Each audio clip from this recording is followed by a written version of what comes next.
Sadali, sino nagsabing walang nakakuha ng lot 6?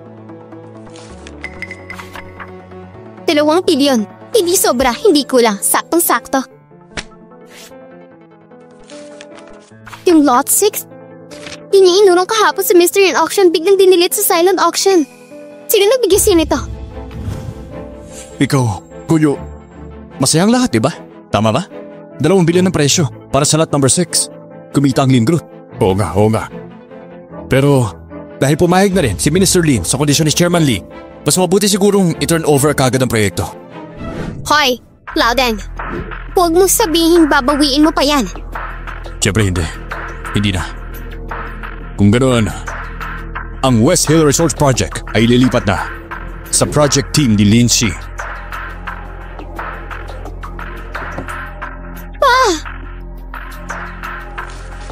So final na yun.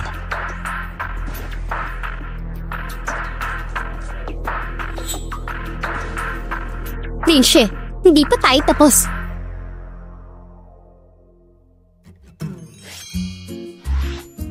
Sige, sa'yo na ang project. Pero wag mo na masyadong seryosohin. Sa totoo lang, kahit kumita yan, wala akong pakalam sa project ng Lin Group.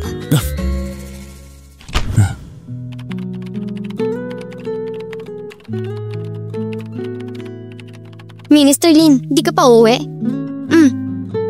Katatanggap lang ng project, mag-overtime muna ako para ayusin yung files. Ang sipag mo naman, mauna na kami ha.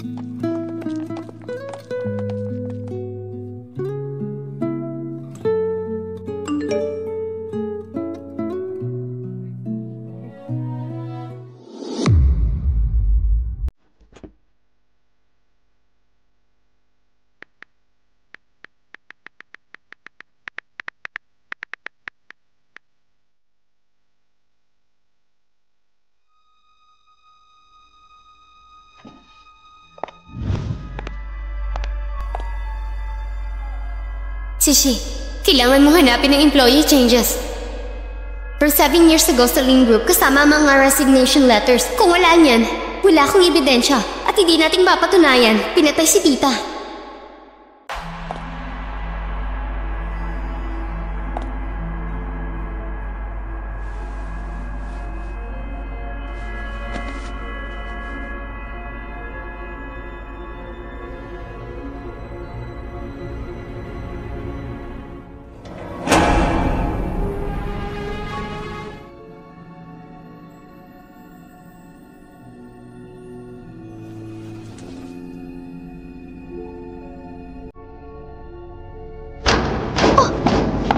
Sino yan?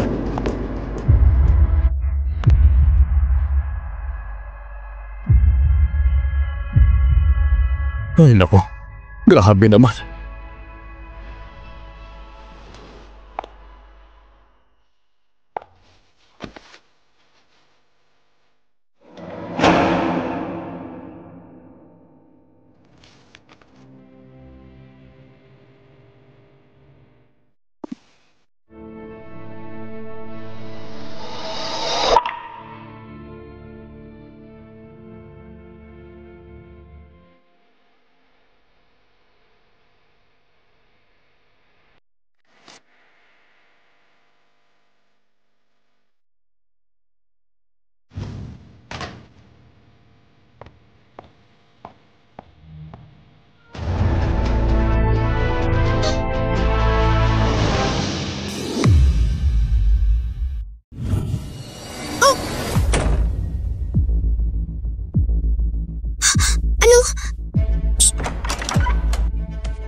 Wala na siya.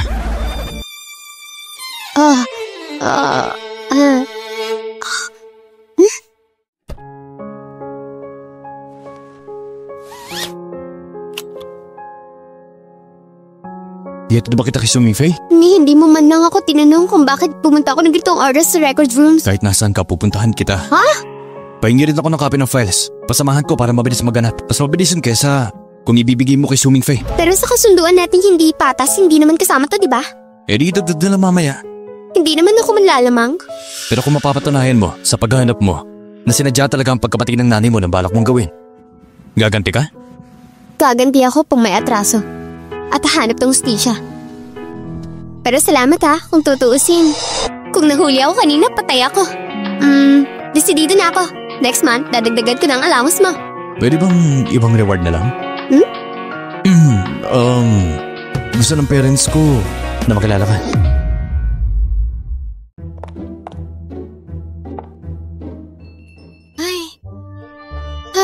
Lingshi, kakinakabahan. Ikaw ang financer ni Guyo, di ba? Dapat sila ang kabahan sa'yo.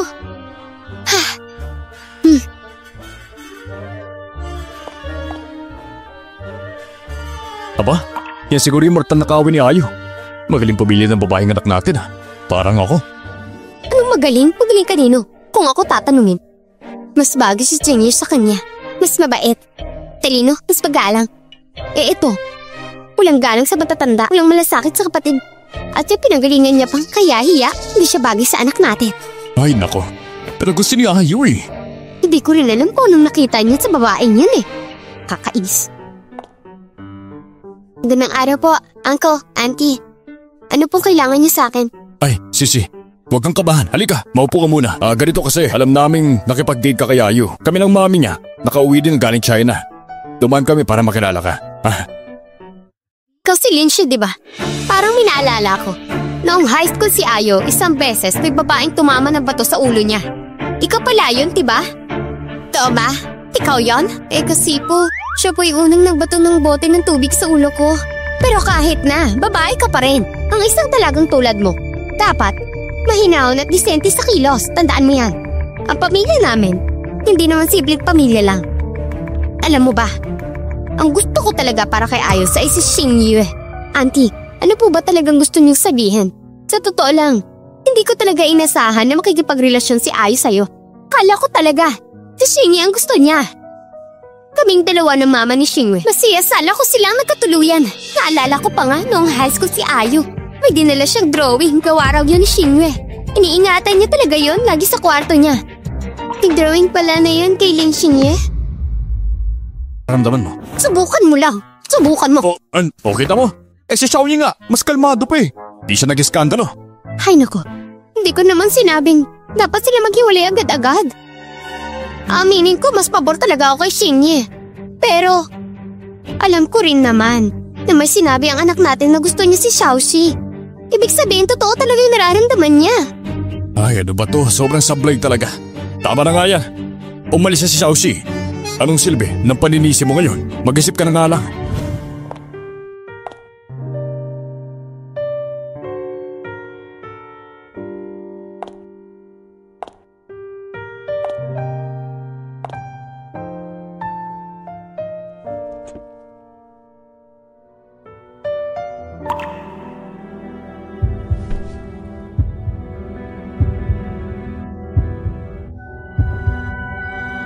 Totoo pala lahat sinabi ni tita. Simulat sa Paul si Goyo. Ang gusto niya lang talaga si Lin Xingye. Oo nga naman. Kasi siya, nakontrata ko lang. Pinilit ko lang siya sa isang kasunduan. Pinaramdaman niya, hindi niya talaga ginusto. Pagmamahal na yun. Pa, ma, nakita niyo siya kanina? Kamusta naman po? Kasi...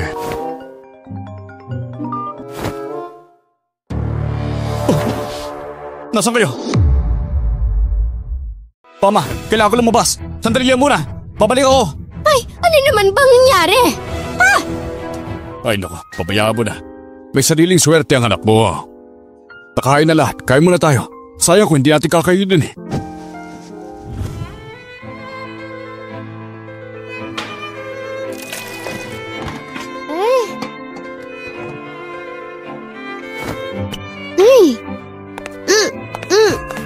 Sisi!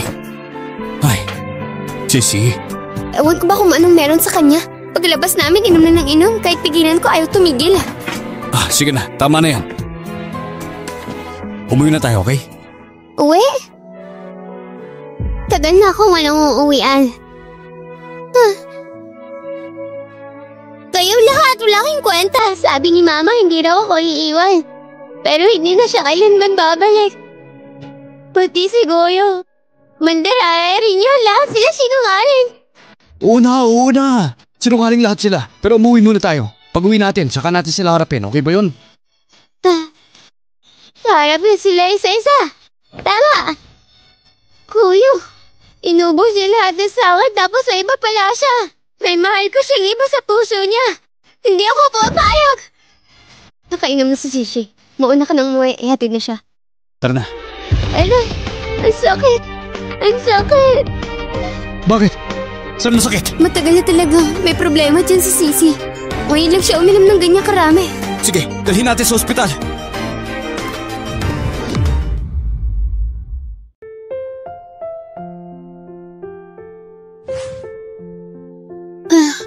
Pepe. Gising ka na. Si Fifi umuwi na kagabi para magpahinga. Kumusta ka na? Okay ka na ba? Sabi ng doktor, nasobrahan ka daw sa pag-inom kagabi. Karoon ka ng butas sa tiyan. Next time, dahan-dahan lang. Huwag kang magpakalasing. Wala akong pakailan. Anong problema? Hindi ba naging maayos ang usapan ninyo ng mami at daddy ko? Anong sabi nila? Ay. Puntahan ko na si Xiong Mingfei. Pahinga ko muna na maayos. Babalik ako mamaya.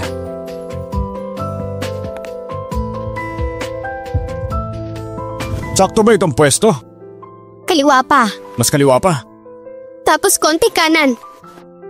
Ayan, taas ng konti. Ayan. Diyan mismo, ayan na. Ayos na yan. Ayos na. Ayo, nandito ka na pala. Narinig ko sa kabilang pamilya. Binenta na raw pala lahat saka umuwi ng probinsya. Kaya pinaayos ko na agad. Pinabili ko tong lumang bahay. O kumusta? Pinarenovate ko na rin. Okay naman ba? Ma'am, Dad, ano bang pinag-usapan ninyo? Ha? Nagpakalasing daw siya kagabi. Napunta sa ospital. Ano? Grabe naman. Wala naman ako sinabi masama. Ang sabi ko lang, malaga siya sa'yo. Yung painting ni Xingyi. Kala namin lahat, ang gusto mo. Sino nagsabing gawain ni Xingyi?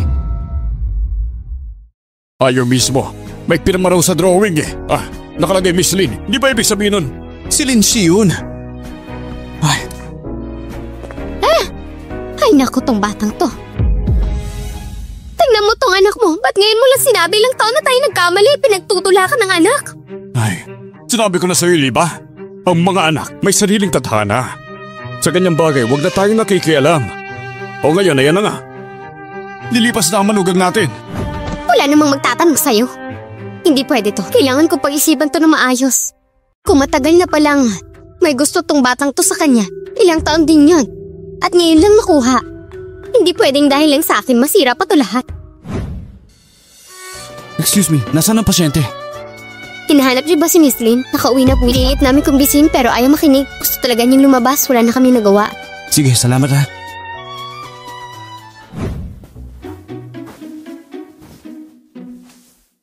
Grabe ka, nagpakatatag ka pa.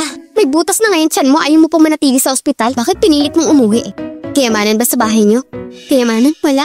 Pero stress inis sobra-sobra. Kung makita kung anong klaseng painting yun na halos kamatay mo. Para kang Sleeping Beauty. Hoy, ikaw! Hindi ko ba natatandaan? Parang pamilya tong painting na to.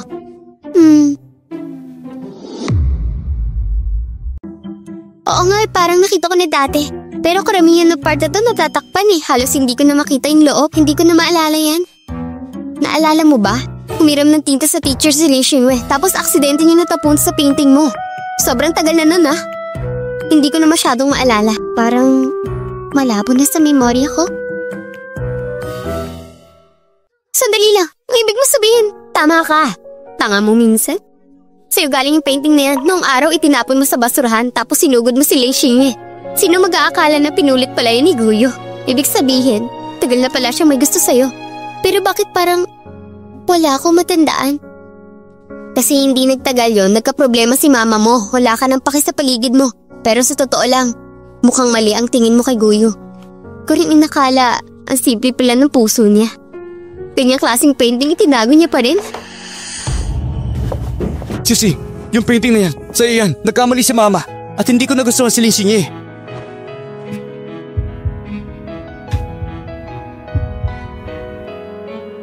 Bakit? Huwag mo kong tanungin, wala akong alam. May mga bibig naman kayo na mismo mag-usap. Alis na ako. Ay, sandali lang. Mahina pang katawan ni Chichi ngayon.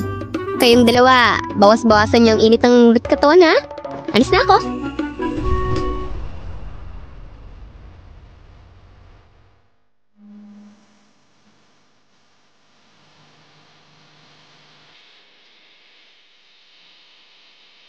Hindi ka nagalit?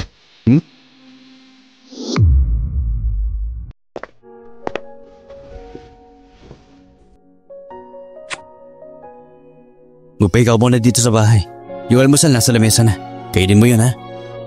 Yung mga bagay sa kumpanya, huwag mo nang alalahanin. Kung may update, ako na mismo magsasari sa'yo.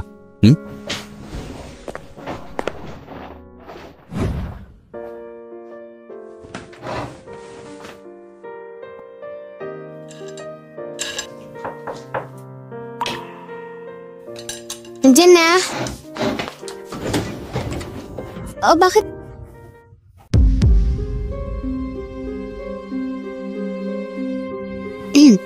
Hindi mo ba ako papapasukin? Ha? Pasok po kayo.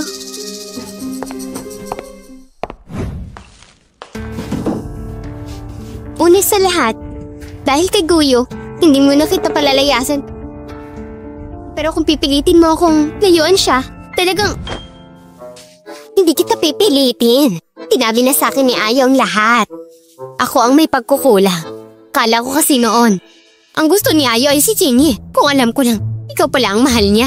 Hindi na sana ako nagsalita. Hindi ba mas gusto niyo si Leishi noon? Mas gusto ko talaga noon ang pagiging mabait at maunawain ni Chingy. Pero siguro, ganun ka rin. Hindi naman po masyado. Kung ganun, iimbitahan sana kita.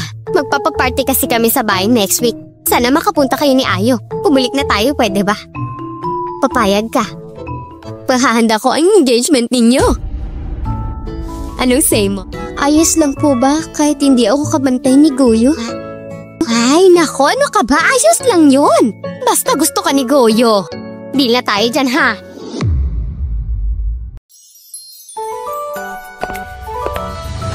Gising na, love brain. May lead na tayo. Kinumpara ko lahat ng empleyadong naalis na nailipat noon. Dalawa lang ang tumugma. Isang si Zhu Jiewi at isang Liu. Itong si Zhu Jiewi, connection sa driver. Nasangkot sa aksidente noong panahong iyon. May malaking halagang pinadala sa pagitan nila. Kaya malaki ang posibilidad na planado ang drunk driving. Tukol naman kay Liu Wenxiang, siya ang boss ni Zhu Jiewi noon. Pagkatapos mamatay ng nanay mo, na-promote siya. Lumipat pa siya sa ibang lugar.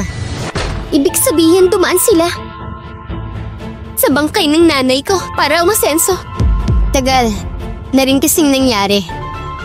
Based sa dokumentong nakuha ko, bukod sa connection ni Zhu Jiewi sa driver, wala na iba pa.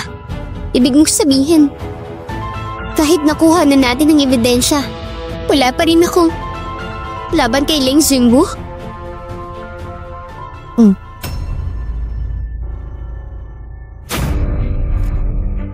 Di tuloy lang ang investigasyon. Tung taon na lang lumipas. Hindi ako naniniwala na kaya nilang burahin ang lahat ng bakas ng krimen. Walang takas sa batas. Kahit gaano pa nila pinagtakpan, makukuha rin natin ang hustisya. Sige, ikaw na bahala dyan. Mauna na ako.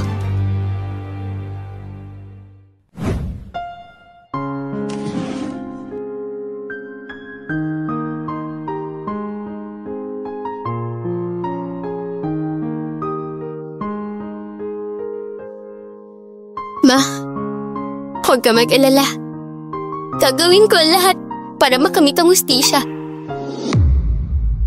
Kapag may progress, kagad mo akong i-update.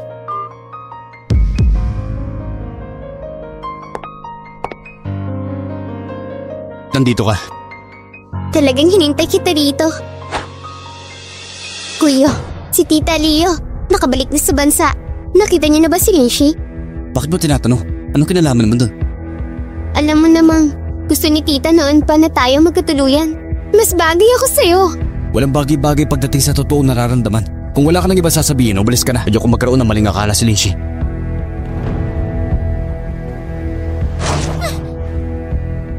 Ano nangyari? Oh, parang napili yata ako.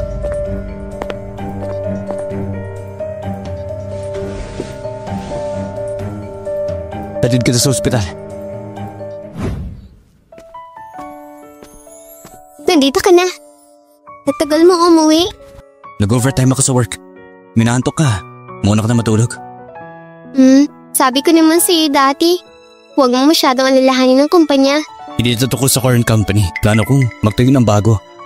Next time, pag ginabi ako, muna ka na matulog. Okay. Oo nga pala. Yung nanay mo, ini-invite ako sa isang party. Gusto mo bang samahan mo ako?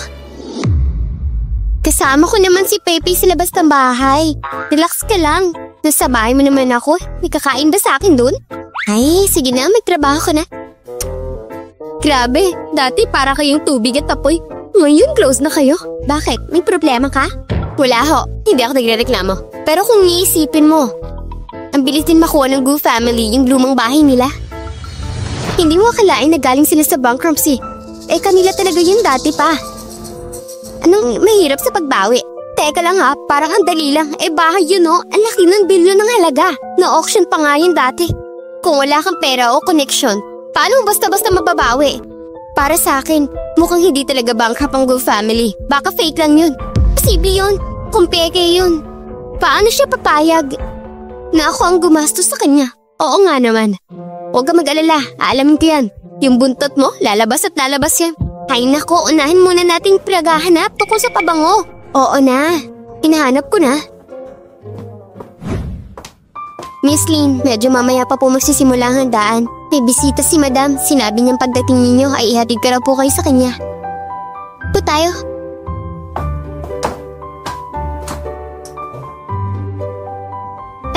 Nandito na si Xiaoxi.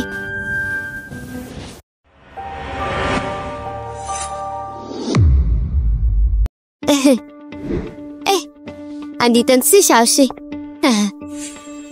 Kaibigan ko itong matalik. Pauwi lang niya mula abroad. Ngayon lang din siya dumating. Hindi ko siya sinadya dito Okay lang po. Ang tagal nating di nagkita. Tita Shu.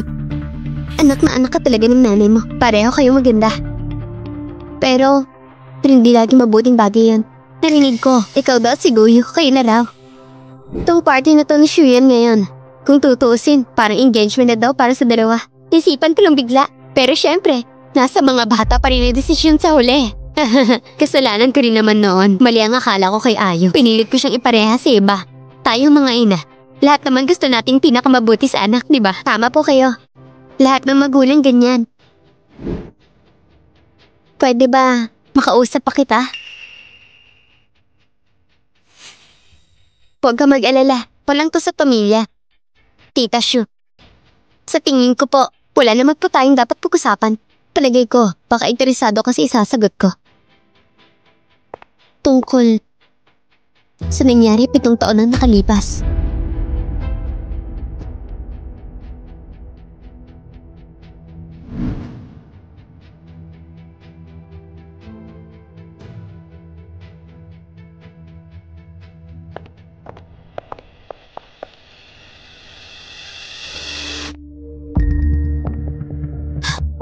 Sa pagkamatay ng nanay ko, may alam ka ba talaga?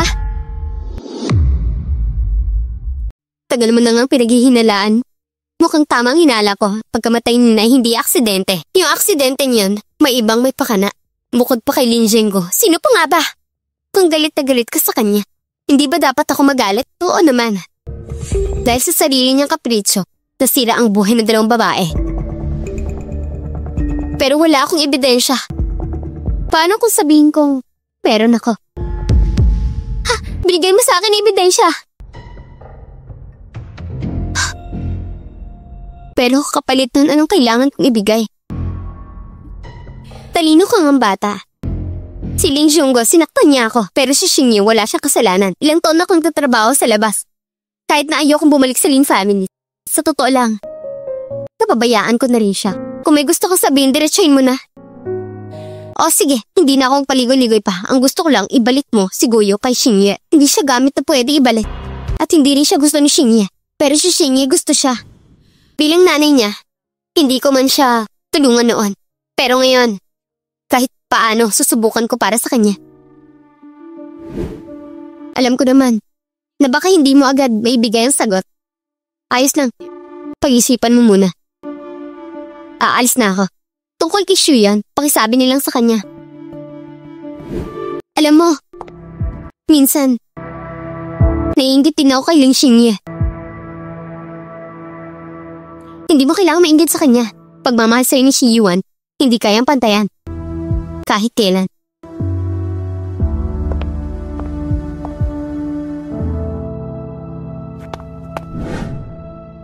Shishi, ayos ka lang ba? Ano sinabi sa'yo ng babaeng yan?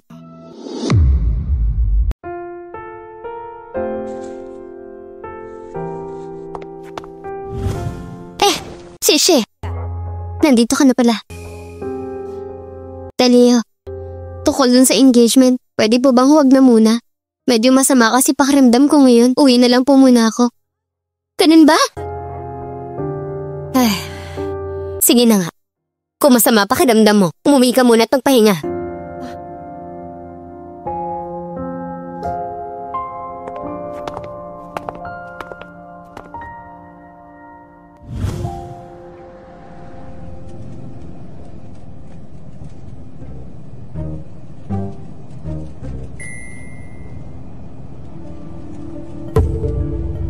Shishi, may nangyari. Ano yun? Ang daming post na bigla na lang lumabas sa online. Tungkol sa'yo nung high school na nambugbog at binuli mo ng mga klase mo. Tapos, pati yung tungkol sa nanay mo noon. Trending na rin sa hot search. Mas mabuting ako na mismo tumingin.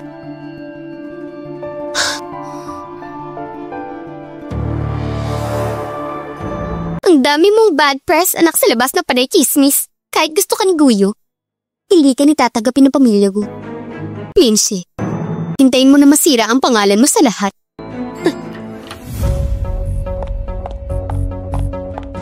Ma, anong ginagawa mo? Ikaw bang may gawa? Bihira kang magpakita, tapos yan lang sadya mo? Oo, ako may gawa. Ano ngayon? Walang hiya. Paano malaman ng pamilya ko? Ano lang iisipin nila? Bankrupt na rin naman ang pamilya ko. Ano pang malalaman nila? Ay nako. Talaga bang iniisip mo na gano'n na kasimple ang pamilya ko? Sinasabi mo peke ang balitang bankrupt? Ano pa nga ba? Pagka-uwi pa lang sina si Shuwan, yung lumang bahay na worth billion na bawi nila agad, gamitin mo ang utak mo. Sabi nila bankrupt na raw sila, pero kaya pa rin nilang gawin yun. At saka, yung research project ng Lin Group, yung lupa na ginapit nila noon, milyones ang worth nun, siguradong worth billion. Pero bakit 20 million lang ang binayad? Simple lang. Dahil kay Guyo yun. At least hindi ka ganun katanga. Plano ko noon, kung mapapangasawa mo si Guyo, kahit pa maghiwalay kami ng tatay mo, wala kang magiging problema. Hindi ko inaasahan na si Licium biglang sasali sa eksena. Pero ikaw, ginamit mo pa yung ganyang kadesperado mo. Paano kung gagana? Paano naman ako? Ma, tulungan mo naman ako. Mahal na mahal ko talaga si Guyo. Gusto ko siya mapangasawa. Tulungan kita. Pero kung ano man ang kalabasan, hindi ko na pananagutan. Xingye, hindi lalaki ang buhay. Ang gusto ko sa'yo, matutong tumayo sa sarili. Naiintindihan mo? Ma, totoo bang makikipaghiwalay ka talaga kay Dad? Oo, tuluyan na. Ako na ang bahala sa issue namin. Wala ka nang ibang gagawin pa. Ayusin mo lang ang trabaho mo.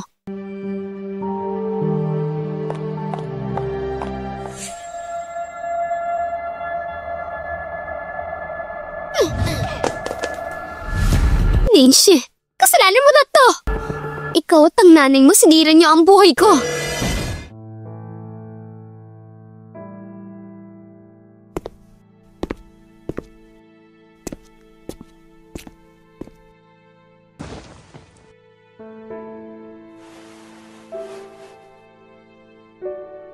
Yung nangyari kanina, alam ko na lahat. Ako na bahala. Huwag ka na mag-alala. Sabihin mo nga, ano ba kasalanan namin? Kabit daw. Anak sa labas daw. Pero may nagtanong ba sa amin kung gusto ba namin ng ganito? Hindi naman kasalanan ninyo. Pero patay na ang mama ko. Pinag-uusapan pa rin siya ng masama. Ako...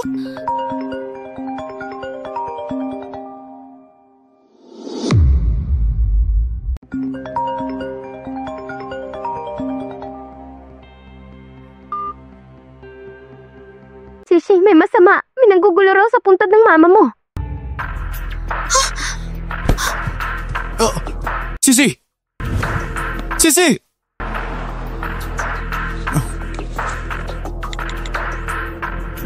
Assistant G, sundin mo na ako ngayon. Pasensya na po kayo, Miss Lynn. Hindi namin nakanang may manggugulo pa roon eh. Pinalis na po namin siya kaagad, pero ang puntad po ng mama ninyo.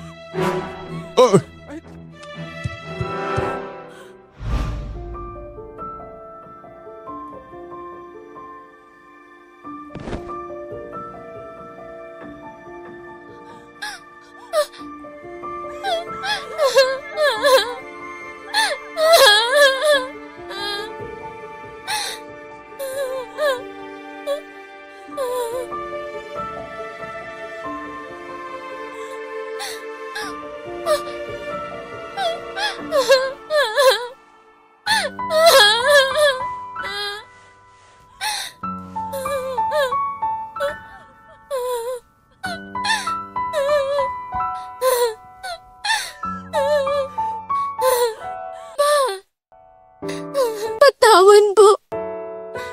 Patawan po.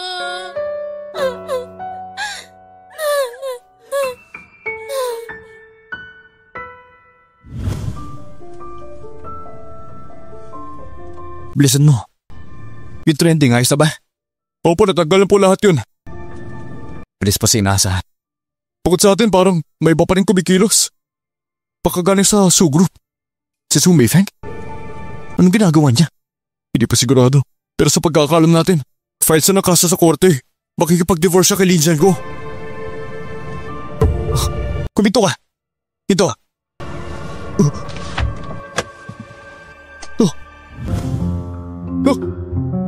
Jianguo!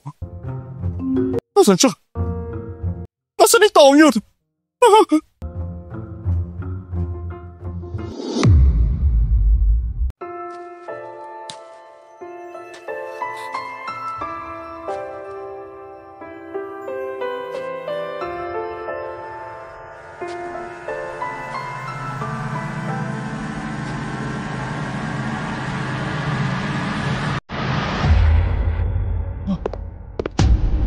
Sensei!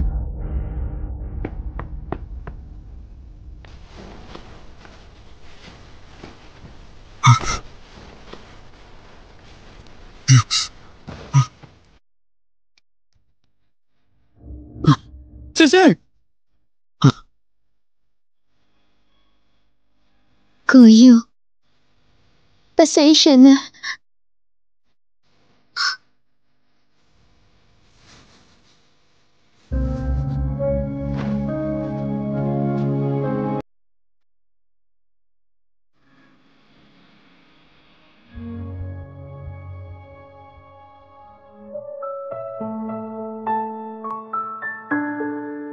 Issue sa trending topic.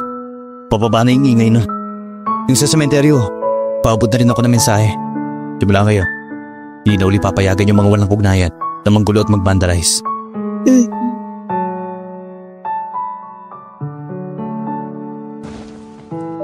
Huwag kang mag-alala. Nandito lang ako.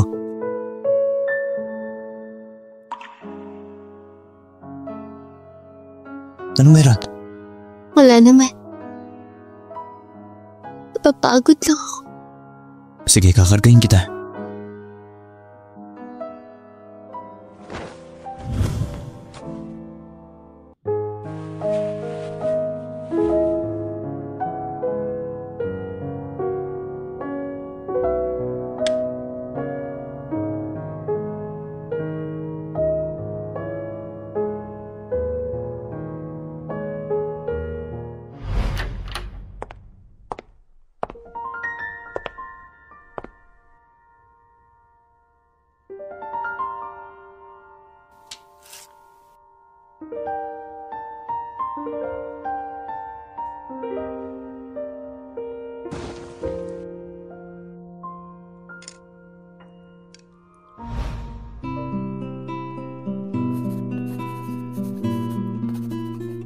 Anong sinusulat mo?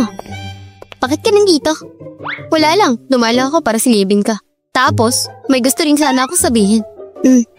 Ano sinusulat mo? Patingin nga.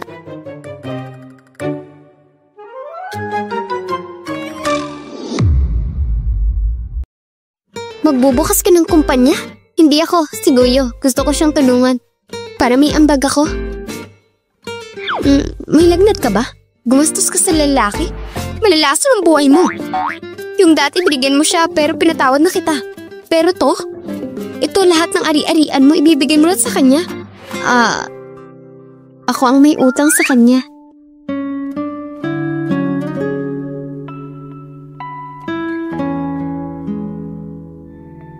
Paano kung sabihin ko sa'yo na si Goyo hindi niya talaga kailangan to?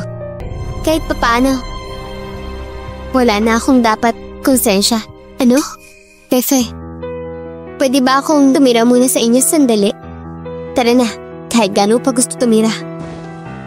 Tulungan mo muna ako mag-impake ng inang gamit. Ako naman ay mapupuntahan lang sandali.